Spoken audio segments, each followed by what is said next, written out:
todas esas dúbidas ou todas esas cuestións que ustedes ao longo das tres exposicións de hoxe pola mañá, ainda que xa da primeira xa se debatiu bastante, xa houve bastantes debate e exposición sobre exposición, pois podemos empezar.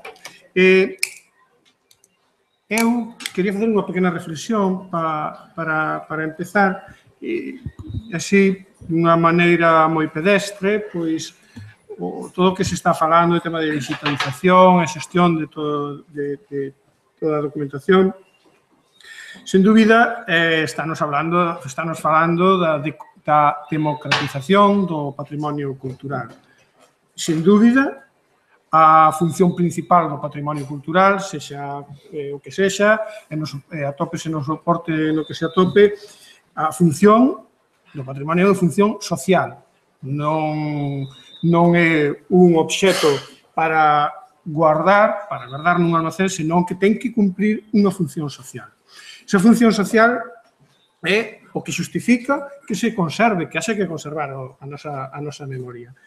Pero, a veces, todos en conversacións con colegas, advírtese de algún risco que pode suceder o tema da digitalización. Eu simplemente o quero expoñer aquí para que abrir un pouquinho. E é o tema de que unha vez que o obxecto está digitalizado, para que queremos o obxecto?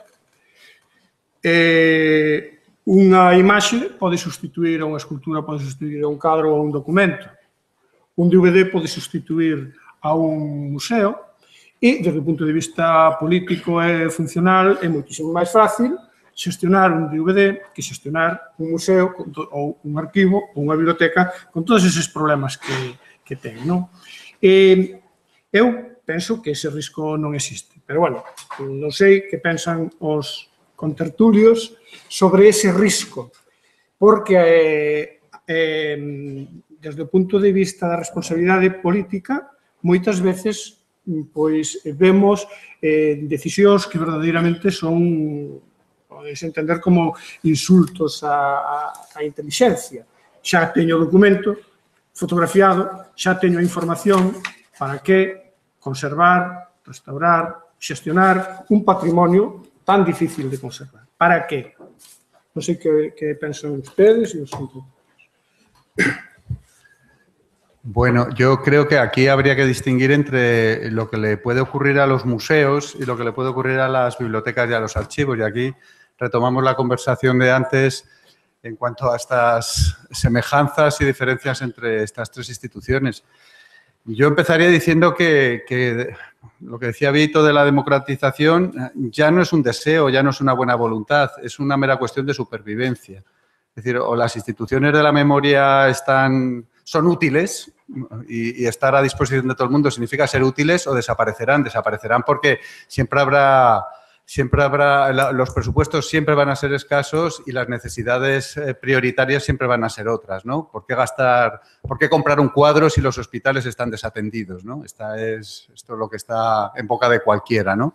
Bueno, pues hay que contarle a la gente por qué comprar un cuadro, por qué comprar un documento o cualquier objeto que tenga un valor económico y patrimonial y que una administración pública quiera comprar. Es decir, hay que contarle a la gente para qué, no que contarle, hay que demostrarle a la gente para qué, y la gente tiene que sentir eso como algo útil, o como algo que realmente le afecta. Los museos sí que yo creo que en este sentido tienen una baza de supervivencia mayor y enlazo también con lo que ha dicho el anterior ponente, con lo que ha dicho Lluís. Y es el tema de la emoción, ¿no? Y aquí es retomar algo que también se dijo ya hace muchos años, que es casi un tópico, ¿no? Que era lo que contaba Walter Benjamin del aura de la obra de arte, ¿no? Es decir, ¿qué nos hace irnos hasta donde sea a ver una obra de arte? Bueno, pues es la emoción que nos provoca.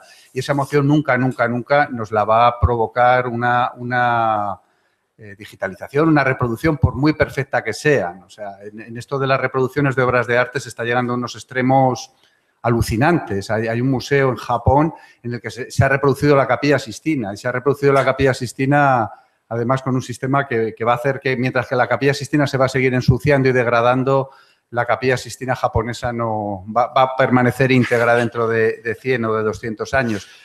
Bueno, pues para los japoneses que vivan cerca me imagino que será una buena manera de pasar el domingo, pero no me imagino a nadie viajando desde Madrid o desde Santiago hasta Japón a ver la Capilla Sixtina, ¿no?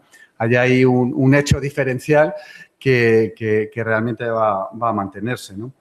Y, bueno, no sé si alguien quiere decir algo más. Bueno, no sé, la Capella Sixtina, yo barriendo para casa siempre, ¿no? También tiene su contexto.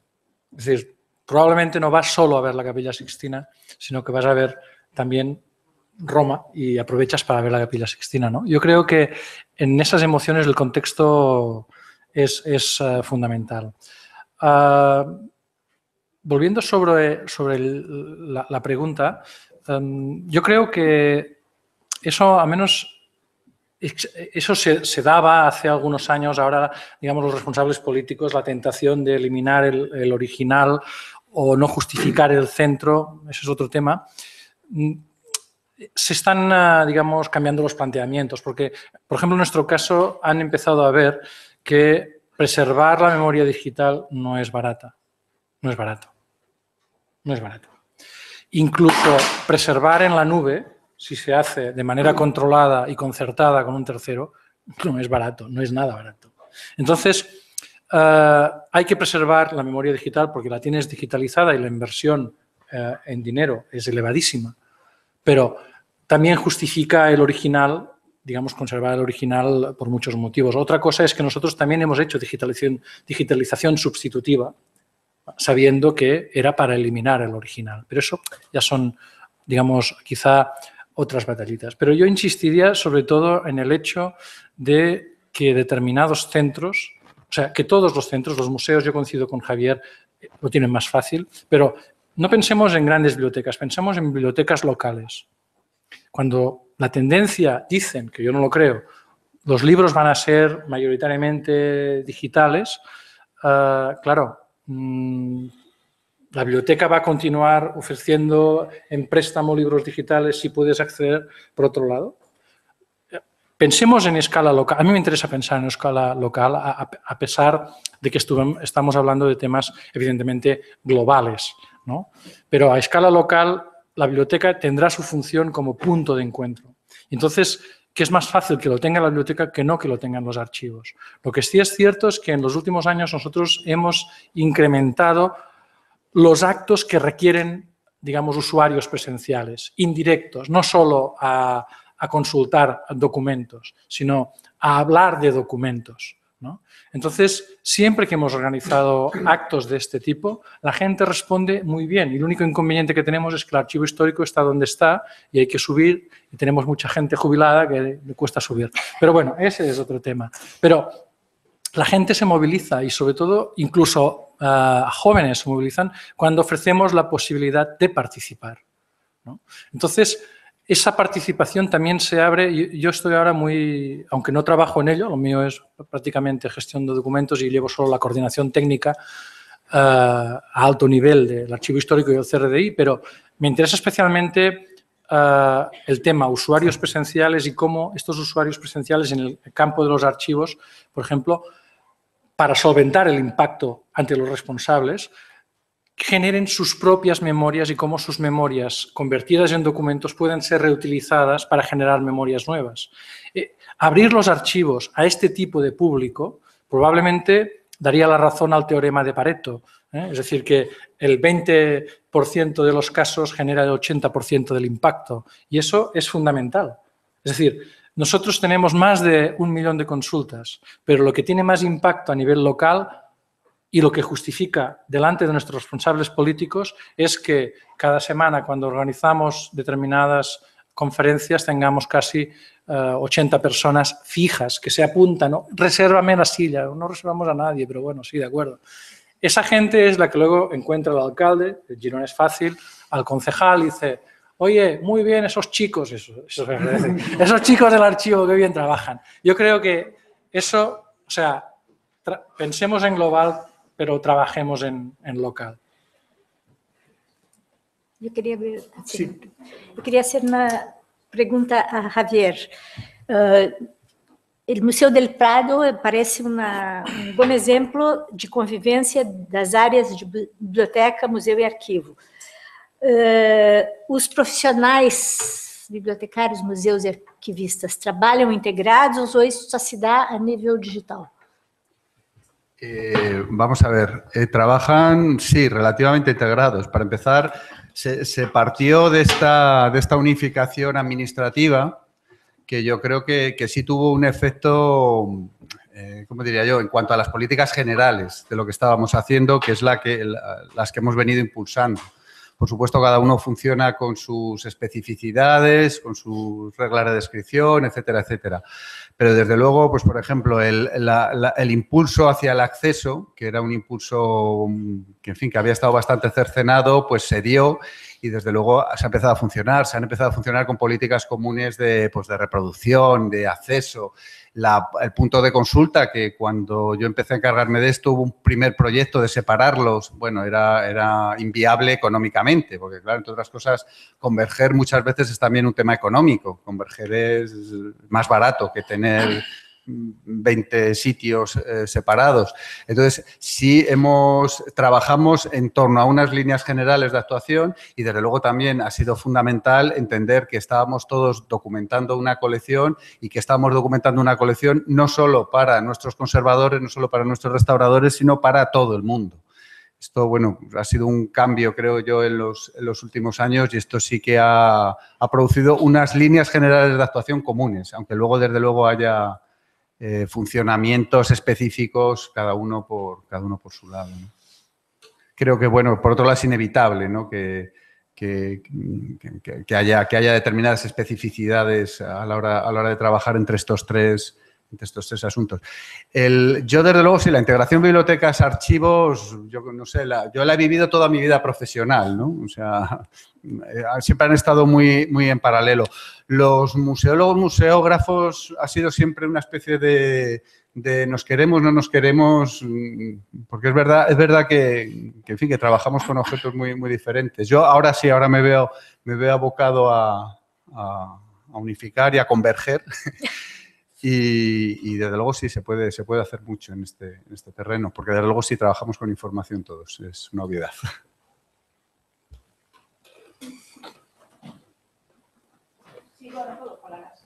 Para que quede grabado tamén.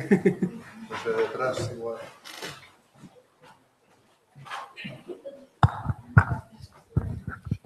Bueno, se fala da presencia, da experiencia presencial, ¿sí? Pero eu penso que o mundo digital, a presencia vai ser outra. Entón, a mí, o impacto que me interesa, o sea, non que o mundo presencial creo que me interesa, por suposto, pero o impacto digital, por exemplo, vos que vades facer obxetos digitais e vocabularios semánticos. É dicir, eu penso que as institucións xa non vale mostrar o que temos. Hai que incidir e inferir na web e crear un coñecemento para a realidade social na que vivimos. Eu penso que esa é a clave.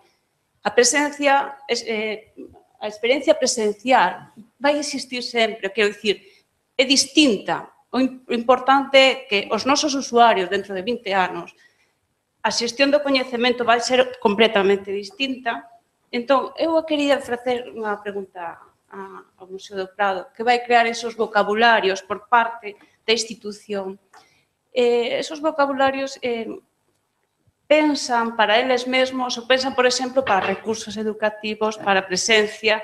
Entón, eu penso que ese é a verdadeira democratización, pensar unha semántica para todos, unha semántica que incida en realidade no coñecemento real, dende bibliotecas, desde arquivos, porque penso que esa presencia, esa experiencia presencial é un lastre que temos do mundo analóxico. Seguimos pensando en analóxico e o analóxico non vai ser o que se nos ven en riba. Entón, eu quero preguntarlle esa construcción de vocabularios, como se vai incidir realmente nesa inferir coñecemento na web para os nosos escolares, para os nosos cidadanía, etc. Sí, desde luego, en fin, tienes razón, es evidente. Sí, no, he ido quizá un poco deprisa y a lo mejor no me ha dado tiempo a contar algunas historias. Uno de los motivos en que no vamos a salir en junio la web porque no hemos llegado, teníamos, pues, yo no sé si era el teorema del 80-20 o qué, creíamos que teníamos el 80% hecho, pero nos quedaba algún aspecto importante. Y uno de ellos, de esta nueva web, va a ser lo que vamos a llamar Mi Prado, y que va a permitir, lo que también se ha hablado Lluís de ello, una verdadera interacción con los usuarios. Es decir, que los usuarios no simplemente miren, que los usuarios utilicen nuestra información para construir sus propias necesidades. El tema educativo es evidente, hay más, ¿no? Y yo lo he dicho antes y lo repito ahora, las obras del Museo del Prado, por supuesto no son nuestras, eso es una obviedad, pero ni tan siquiera son de los historiadores del arte, ¿no? Que han tenido una especie casi de monopolio en torno al conocimiento sobre ellas, ¿no?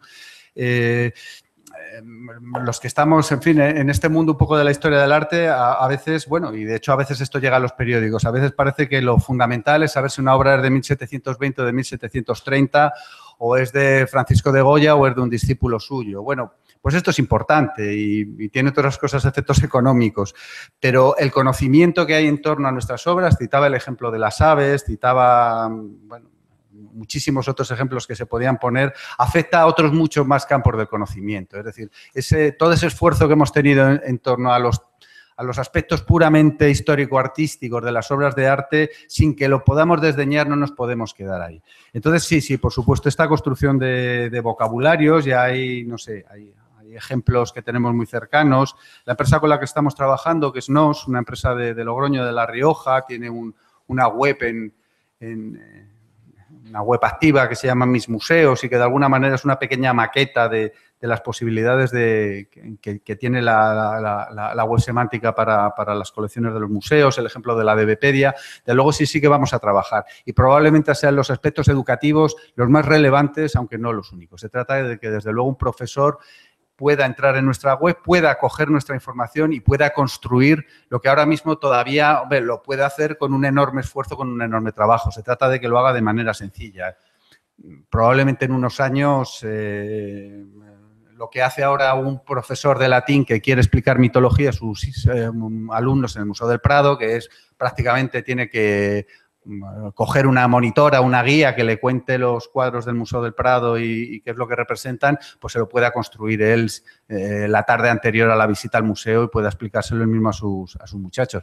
Y quien dice la mitología y el profesor de latín, dice los amantes de los gatos que quieren hacer un recorrido en torno a los gatos, dicen, no sé, nosotros tenemos muchas experiencias en torno a eso porque, claro, cuando uno tiene eso, 2,5 millones de visitantes presenciales, la casuística de gente que se acerca al museo es tremenda. No sé, ya en plan anecdótico y saliéndome un poco de tema, yo recibimos en el servicio de documentación consultas he visto un cuadro en el museo que se parece a mi hija y me mandan una foto de su hija para que busque.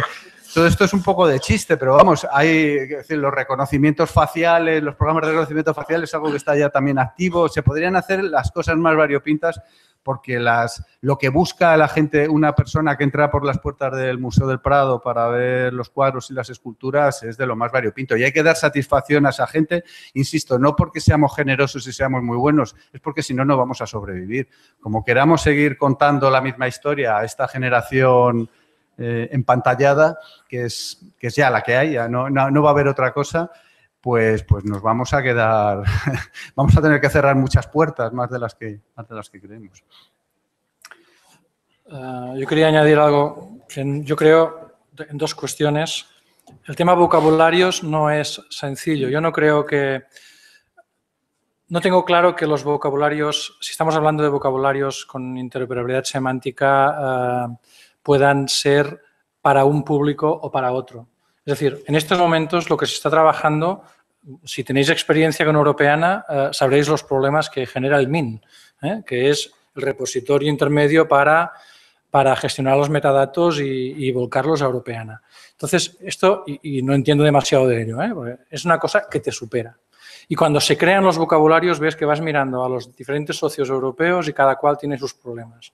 En estos momentos se está esperando que o bien alguien los construya, no se sabe quién es, o bien se están alineando con los que tiene la Getty o la National Library. Entonces, bueno, tampoco es eso. Entonces, quiero decir que probablemente, si nos queremos dirigir a segmentos de público concretos, los vocabularios van a ser una herramienta, pero los recursos específicos deberán trabajarse igualmente. Ese es mi punto de vista. Volviendo a los usuarios presenciales. Evidentemente, yo creo que lo que has dicho es, digamos, el usuario presencial en los museos, digamos que atiende a cualquier aspecto de la naturaleza humana. En los archivos es distinto. Es francamente distinto. Entonces, ¿por qué insisto yo en los usuarios presenciales? Y luego matizaré. Porque nosotros ahora tenemos mucho contenido. Y no por nada, pero si no fuimos los primeros, casi fuimos los primeros. En ese momento, cuando nosotros nos acercamos al 1,5 millones de páginas de prensa, no había nadie más en España que tenía 1,5 millones de páginas de prensa. La Biblioteca Nacional tenía más, pero tenía un problema de salida, no podía publicarlas, tenía muy pocas. En Europa, ciudades de menos de 100.000 habitantes, 97, 98.000 que somos nosotros, con la misma cantidad de contenidos que tenemos nosotros, hay muy pocas. Pero es cuestión solo de tiempo. En el momento que la digitalización esté normalizada, ¿qué presencia voy a tener? ¿Qué presencia vamos a tener una ciudad de 100.000 habitantes con millones y millones y millones? Debemos repensarlo, es decir, no es solo abocar, digamos, o trasladar los contenidos digitales. ¿Qué tipos de usuarios tenemos en red? Los mismos que tenemos presencialmente, a nivel de tipología y a nivel de distribución geográfica. La única cosa que hemos aumentado es el impacto territorial y la desubicación de los usuarios. Entonces, en este sentido, bueno, ¿estamos satisfaciendo curiosidades? ¿Es ese nuestro objetivo? Podría ser, pero yo creo que deberíamos aspirar a algo más. Y luego, sí es cierto una cuestión, que el usuario presencial en el mundo de los archivos disminuye y disminuye drásticamente año tras año. Esto es así. Nosotros vamos bajando porque estamos poniendo más contenido y porque los usuarios van en aumento. Pero también es cierto que probablemente nuestro usuario presencial no es el usuario presencial tradicional, que es que vengan personas al archivo, que sí, sino que el elemento clave es participación. Si nosotros somos capaces de ofrecer contenidos en web que además provoquen la participación de los usuarios también, más allá de comentar, creo que podemos aumentar nuestras potencialidades. Nuestro nuevo proyecto europeo para el Horizon 2020 va en esta línea. Es decir, crear una plataforma para que los ciudadanos aporten memorias, creen memorias, documentos. Nosotros ofrezcamos también el punto de encuentro presencial, también virtual, y además reutilicen contenidos que están pues, en el Museo del Prado, a través de links. Pero ese elemento de participación es, a mi modo de ver, fundamental. Porque si solo ofrecemos a los usuarios que miren, nos vamos a aburrir. Al final, nos vamos a aburrir porque seremos muchos que estaremos en línea. Entonces, esa convergencia digital de contenidos no es solo profesional, es de contenidos, de asimilación, de latas, con etiquetas o no, millones en la red, ¿no? Ese yo creo que es el fondo que es importante, al menos en mi opinión, que reflexionemos sobre cuál va a ser nuestra posición en la red, no el año que viene, no dentro de 2 años, dentro de 10, de 15 años. Hay que planificar un poco más hacia el futuro.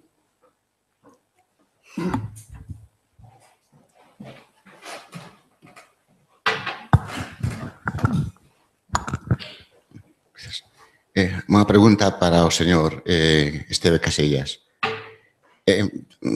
Falaba de que digitalizar estes documentos non é barato, que costa diñeiro, non? E tamén falábamos do usuario presencial. Eu traballo nun concello, o Concello de Narón, son un historiador, o historiador, o arqueólogo e máis o arquiveiro do Concello de Narón. Temos unha colección diplomática que é unha das máis importantes de España, do Mosteiro de Orne Cluny, e como todas as coleccións diplomáticas está no Arquivo Histórico Nacional. Nacional, claro, está na Nación, pero en Madrid, non está en Galicia, pola desamortización. Eses fondos foron digitalizados con diñeiro galego da Xunta de Galicia pagou a digitalización. Eu podía ir a Madrid a trasladarme para facer a historia, pero prefiro usar internet e ver os contidos. Que me encontro, cada vez que entro no arquivo, no Pares, Arquivo Histórico Nacional, me encontro os documentos digitalizados cos cartos, co diñeiro público do meu país, cun enorme transversal cartel que pon un Arquivo Histórico Nacional que moitas veces non me deixan ni ler a documentación. Así en toda a documentación.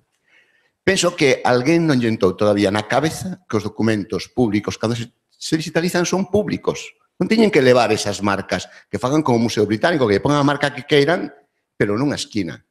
É que simplemente iso. Ás veces penso que moitos fondos non se queren digitalizar ou non están a nivel público porque algúns que traballan en eses arquivos consideran que son algo como privado, non? Son deles, dos que traballan na institución, e nada máis.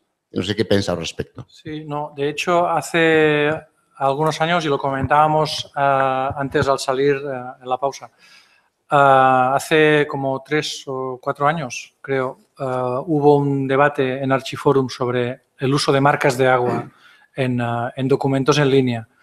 Yo soy de los que defiendo que no tiene ningún sentido poner marcas de agua, sobre todo en documentos escritos. En la imagen también, pero en documentos manuscritos o mecanoscritos es igual, no tiene ningún sentido. Porque además nos atribuimos derechos sobre documentos que muchas veces están en el dominio público. Entonces, si están en el dominio público, si yo quiero hacer camisetas, puedo hacer camisetas.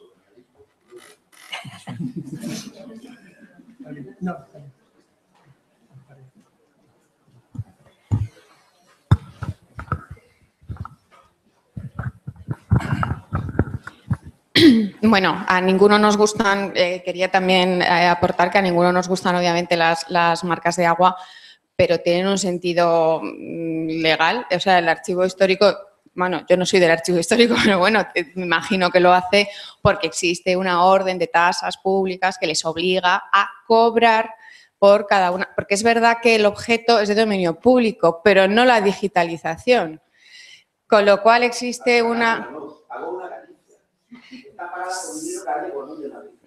No, bueno, eso da igual, es dinero público, ¿no? Yo no estoy de acuerdo, es dinero público sea de donde sea.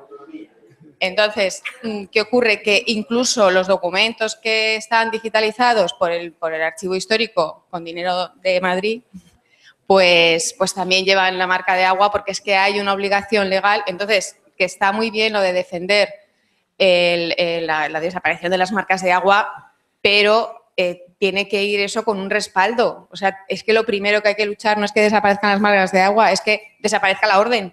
Claro, que desaparezca la tasa. Una vez que desaparece la tasa, efectivamente no hay marca de agua. Quería comentar esto, pero quería también hacer una pregunta a la mesa sobre... Claro, yo me imagino que en un futuro, cuando ya estemos todos en web semántica y podamos enlazar datos, no habrá problema, ¿no? Pero ahora, yo en las instituciones con las que tengo relación, hay un problema que se plantea, me gustaría saber la opinión de la mesa. ¿Qué se hace con aquella documentación que no es colección de tu institución, pero con la que tú tienes una vinculación? Por ejemplo, en el Museo del Prado tú puedes tener el cuadro, pero es que a lo mejor el archivo referente a ese pintor está en otra institución y no se tiene acceso a él. ¿Qué se hace con esa información? ¿Se digitaliza? ¿Se incorpora a la memoria de la institución? Como digo, en un futuro en la web semántica se enlazará, pero ahora mismo eso no es posible siempre. Quería saber si os habéis encontrado con esto y qué solución le daríais a esa documentación que es relevante para la colección que tú tienes, pero que no es propiedad. Gracias.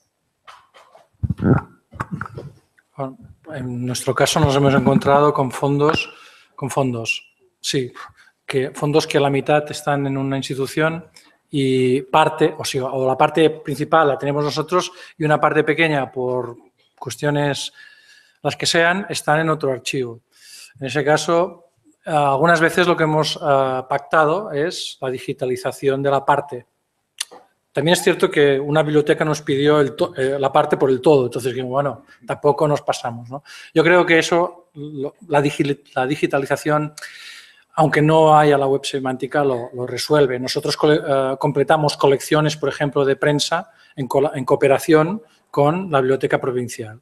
Nos dejaron digitalizar tantas páginas y a cambio les dimos tantas páginas las mismas, ¿no? Pero nosotros ofrecemos la colección completa y ellos no. Yo creo que esos son temas que son fácilmente resolubles. Es decir, no le veo demasiado problema. Añadiría en cuanto a la orden que probablemente esa orden de tasas, de acuerdo con el compañero, debería cambiarse y además probablemente sea ilegal. Porque si es una orden, las tasas emanan de una orden, hay leyes superiores por las cuales el dominio público entraríamos en litigio y no tengo claro que aquello que está digitalizado y en línea puedas cobrar tasas. De hecho, nosotros no las cobramos.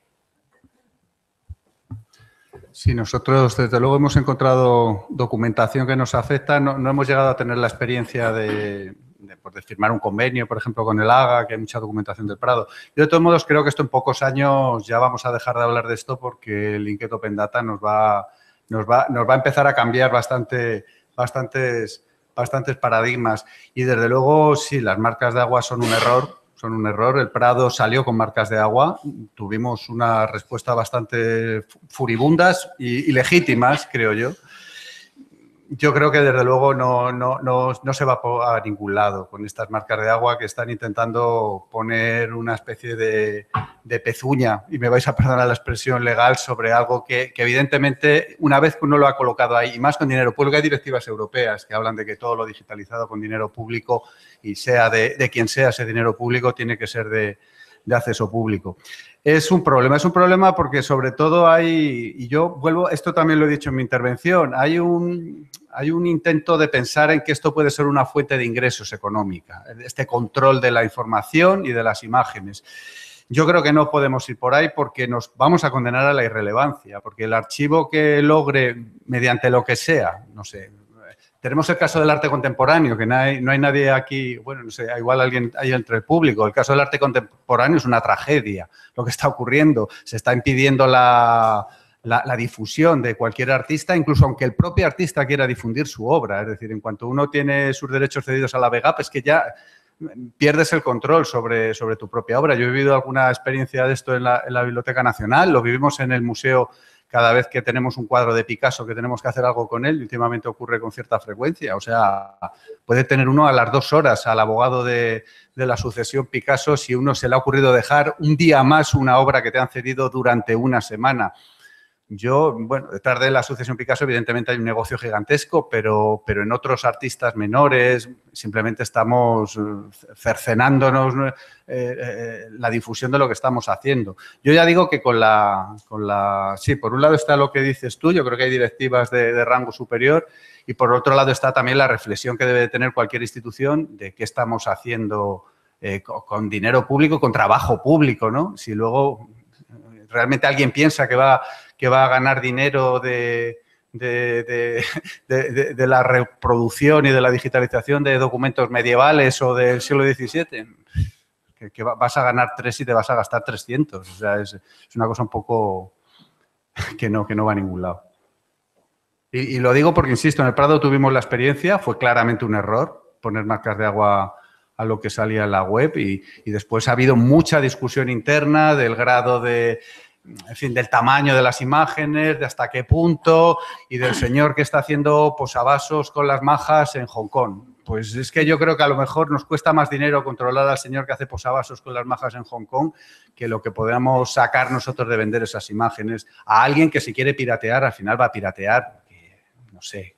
Creo que hay una ley, que no me sé el nombre, que dice que todo aquello que está en imagen en Internet puede hacer uno con ello lo que quiere. Yo no, que soy un ignorante, pero un informático un pouco avispado, seguro que hace lo que le dá a gana. Temos 4 palabras pedidas e diría que fósemos breves para poder cumplir co tempo previsto. Sí, hola, buenos días. Esta es una pregunta un poco para toda la mesa. La verdad es que sois la envidia de muchos de nosotros que estamos aquí. Mi pregunta realmente es, porque bueno, vosotros estáis hablando que efectivamente la digitalización es un tema caro, cuesta mucho dinero hacer la digitalización y la puesta a disposición a los usuarios a través de Internet. en el caso de instituciones pequeñas, conseguir esa financiación para a lo mejor alcanzar esos proyectos es como una utopía, es lo que te gustaría siempre hacer, pero nunca eres capaz de. Por lo que veo, trabajáis todo con programas de pago. O sea, no sé un poco cómo veis vosotros lo que es el software libre para temas de digitalización y puesta a disposición, o los riesgos que puede tener en un momento determinado, y qué posibilidades tienen realmente las instituciones pequeñas de llegar a esos objetivos de puesta a disposición online de los archivos, bibliotecas y colecciones museográficas que podemos tener. Gracias.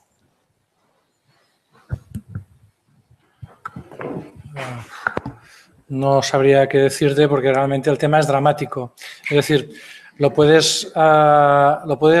el equipo para digitalizar básico lo puedes tener por poco dinero.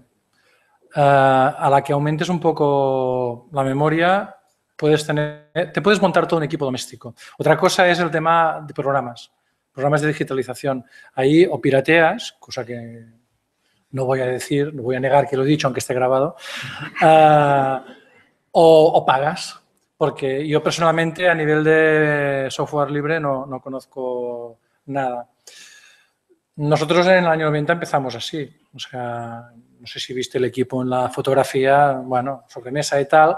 Claro, nosotros en el CRDI, David Iglesias, que de digital sabe, para mí, uno de los mejores especialistas de Europa en el tema, sin más, claro, va pidiendo equipos y que si no sé qué, entonces se puede hacer, puedes ir en bicicleta, puedes comprarte un Ferrari, ¿no? Yo ahí lo que no tiene sentido, es que siempre estemos inventando la rueda. Es decir, yo siempre defiendo que tiene que haber políticas, digamos, que no sean de vuelo gallináceo. Y eso tanto es a nivel local como a nivel supra. Entonces ahí cada ámbito supramunicipal debería tener políticas, digamos, decentes, ¿eh? Y no diré más. Yo creo que eso es el tema. Añadir una cosa. Empezamos externalizando nosotros la digitalización de texto. Y al final los controles de calidad, que se ve que éramos los únicos que hacíamos controles de calidad, nos salían carísimos. Finalmente optamos hace ya algunos años por comprar un escáner, invertir en un escáner aéreo de estos buenos y poner una persona. La mejor decisión de nuestra vida. Por calidad, por rendimiento y finalmente por costes, por inversión. Pedro. Bien, aquí se ha hablado de una cuestión que es muy importante, que es de dinero. Perdón, que es de dinero. Las instituciones de la memoria, que por regla general albergan documentación pública o colecciones públicas o bibliotecas protegidas de alguna forma porque forman parte del patrimonio, etcétera, etcétera, son caras. Y habíamos visto cómo en esta ola liberal que nos invade, pues Berlusconi, por ejemplo, pretendía gestionar mediante empresas los Uffizi, sin ir más lejos, ¿verdad? Afortunadamente no fue adelante, pero ahí vemos cómo hay una línea de pensamiento en relación con el patrimonio, que espero no sea la dominante en el futuro. Pero aparte de eso, si el mantenimiento de las instituciones es cara, la digitalización también lo es. Entonces, se nos plantea un problema que a mí me parece que es muy importante. Las instituciones como el Prado pueden permitirse digitalizar todos sus fondos. A lo mejor determinados ayuntamientos concienciados pueden también digitalizar todo lo que contextualiza su patrimonio documental, etcétera, etcétera.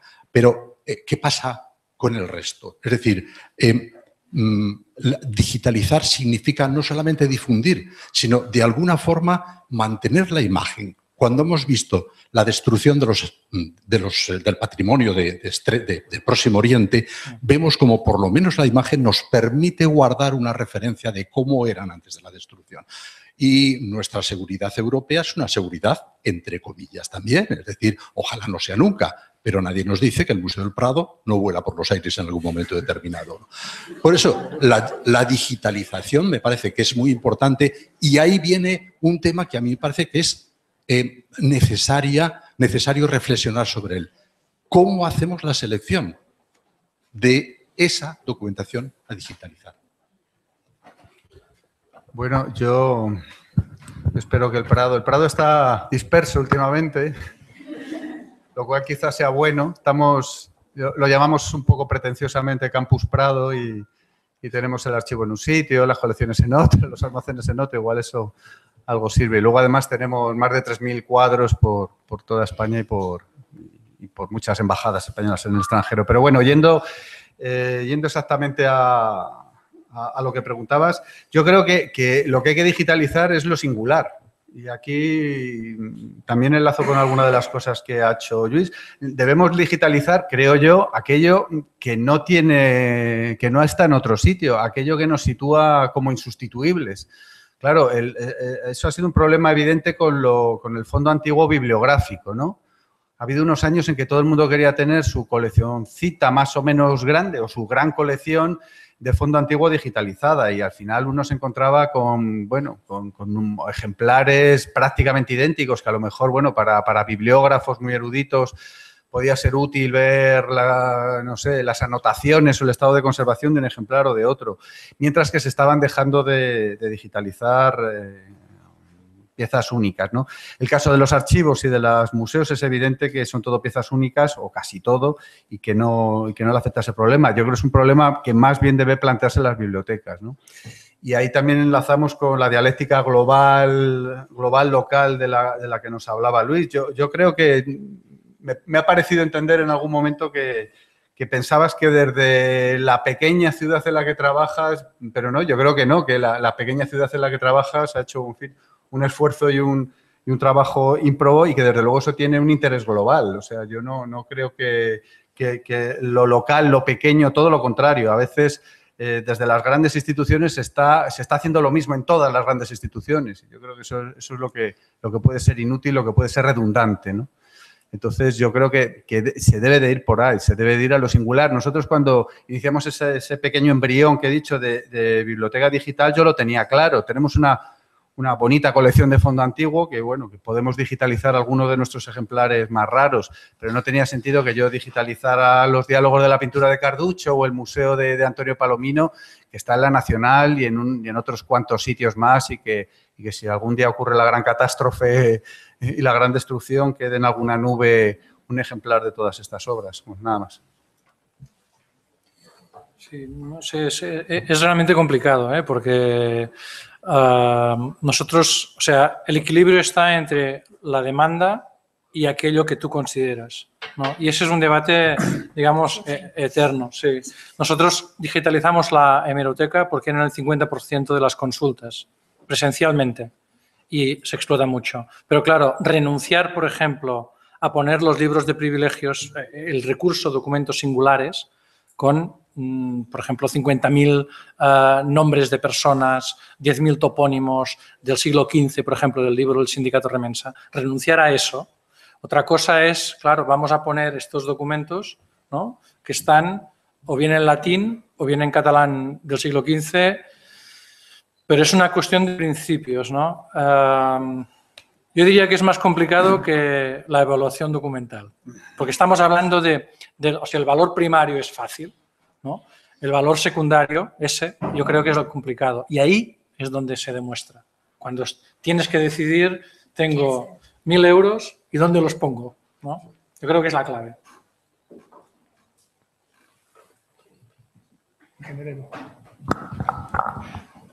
Gracias. Yo voy a presentar esta tarde la experiencia aragonesa de archivos cooperativos. Empezamos con, o sea, de poner en la red de forma cooperativa un conjunto de archivos. Empezamos con una docena y ahora hemos pasado los 60, creciendo y con lista de espera. No es que quiera adelantar mi intervención de esta tarde, pero viene a cuento del tema de las marcas de agua, que nos ha preocupado mucho, no solo por todo lo que habéis planteado aquí, sino por el tema de los proyectos cooperativos, si me explico. Creo que entre los dos, Javier y Luis Esteve, lo habéis explicado muy bien. O sea, el tema de las marcas de agua, estuve atento a la discusión de Archiforum, yo creo que está planteado en sus justos términos. Es una reminiscencia del pasado. En realidad, es un abuso, una marca de agua que te cruce el documento textual. Además de que yo creo que por el tema de las tasas no se justifica, lo has explicado muy bien. Es más, yo creo que no están previstas tasas para descarga de documentos por Internet, tendría que verlo. En el caso aragonés no están desarrolladas en esos términos y yo creo que en ningún caso que yo recuerde está así, y sobre todo para documentos textuales, ¿no? Que es especialmente chirriante el tema, ¿no? Yo creo que sí, las marcas de agua tienden a desaparecer. Y es un abuso ponerlas y la documentación y las instrucciones de Europeana van en ese sentido, etcétera. Yo creo que nuestro papel es un poco explicar por qué seguimos manteniendo las marcas de agua. Mi discusión diaria con los archivos que están entrando, estoy hablando del archivo de Zaragoza, una ciudad de 650.000 habitantes, y el archivo de un pueblo de 300 habitantes. Todos me plantean lo mismo, me dicen, pero si lo meto en el buscador general y si lo meto en Europeana, pierdo mi personalidad. Ese documento ya es de todos y ya no es mío, ¿no? Y uno de los pocos argumentos que tenemos para decir, oye, no, tú vas a mantener lo que te preocupaba antes y lo que nos preocupa a todos, ¿no? La información de contexto, ¿no? Lo que vincula este documento con su origen, con su procedencia, es varias cosas. Y una de ellas es la marca de agua. Marca de agua discreta, en la esquina, con un nivel de transparencia que permita leer, pero que es una forma de decirle al ayuntamiento de 300 habitantes o al ayuntamiento de Zaragoza o al Cabildo Catedral de Huesca, decirle, es que todo Internet va a saber que este documento es tuyo. Se puede explicar en términos de metadatos. Esto viene asociado a unos metadatos que siempre estarán ahí, no sé qué, pero no. Lo que entiende la gente es que la gente seguirá sabiendo que ese documento es tuyo. Incluso pensando en el investigador. O sea, mi experiencia de investigador también va en ese sentido. Cuando hacíamos fotocopias, ibas a 4 archivos, te llevabas un taco de fotocopias así, pues un poco lo que te decía de dónde era, cuando llevabas cierto desorden analógico, pues imagínate en digital, cuando has ido descargando documentos, puede plantearse como una ayuda al investigador, ¿no? Es como lo hemos planteado nosotros y eso, teniendo en cuenta que no deja de ser una rémora del pasado, pero que hoy por hoy tiene cierta utilidad en estos términos. Vamos. A última pregunta, Eva. Para allá atrás. Eva.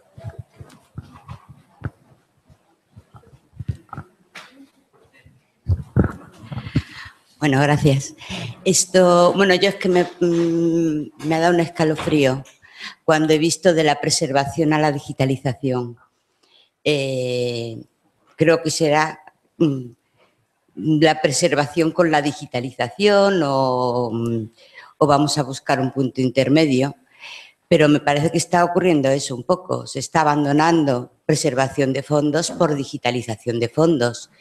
Y desde luego, yo como trabajo en archivos, aunque esté hablando en algo que no me toca directamente, lo que yo sé de momento es que el papel sigue detentando derechos. De aquí a que se pueda digitalizar todo con metadatos para que detente derechos va a ser complicado. Creo que sí que hace falta mucho dinero. Entonces, bueno, para mí la convergencia digital va mucho más lo del Prado, bueno, pues el archivo municipal de Gerona, que realmente está haciendo una difusión que me ha sorprendido para ser un archivo municipal. Tenía otro concepto de archivo, con lo cual, fantástico. Para mí una cosa es la convergencia digital y otra cosa es el abandonar un poco la preservación de los fondos y, sobre todo, me parece que es un tirar la toalla. O sea, la globalización tiene muchas cosas positivas que hay que coger y muchas negativas que hay que desechar, pero sobre todo lo que nos está enseñando es a poner en valor lo local. Poner en valor lo local y el patrimonio de lo local. Lo que no podemos hacer es, sabemos que lo que está en la red, ahí no le podemos poner puertas al campo. Es imposible. Si está en la red, está perdido. Pero lo que hay que hacer es poner en valor lo que está en nuestra casa. Estamos hablando de promoción turística del patrimonio, vamos, turismo cultural de otro tipo, de poner en valor de otra forma. Pero vamos, lo que me está dando la impresión es que tenemos que digitalizar porque si no, cultura ya sabemos que no tenemos un duro. Lo sabemos, yo llevo 30 años trabajando en cultura y nunca hemos tenido un duro. Pero de ahí a que... y sobre todo que, por favor, de la preservación a la digitalización, es que creo que hay mucho que hablar en ese trayecto. Bueno, ya está. Yo creo que ha habido un malentendido. Yo ponía de la preservación al acceso. Entonces, la cuestión es que preservar continúa siendo nuestra función, pero iniciamos, yo he explicado cómo iniciamos la preservación pensando solo en microfilms y cómo el acceso, la explotación de contenidos era secundario. Y llega un momento en el cual el punto de equilibrio es el web, en el cual ya no está tan claro y enlaza con lo que planteaba Pedro, precisamente, que las prioridades, no abandonas la preservación, pero entonces lo que estás haciendo también es favorecer un poco aquellos contenidos que te piden, es buscar esa fórmula de equilibrio. Por otra parte, sí que es cierto que